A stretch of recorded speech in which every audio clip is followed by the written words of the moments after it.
Number 5. Jetson Spin. The Jetson Spin is the best budget hoverboard for the cost-conscious shopper. It's perfect for kids and beginners who just want to zip around without spending a fortune. Clocking in at a nice, modest speed of 6.7 miles per hour, the Jetson Spin offers enough zip for excitement without feeling too fast.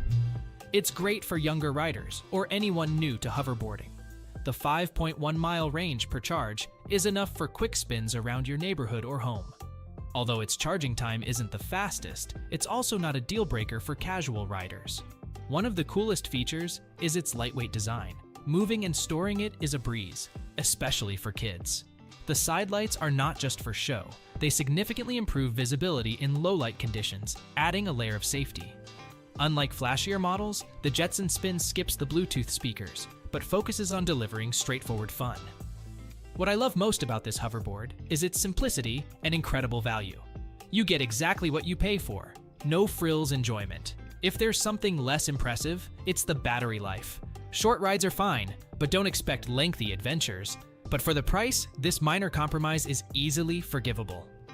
Jetson Spin promises enjoyable rides without hurting your wallet. Give it a spin and discover budget-friendly hoverboarding delight.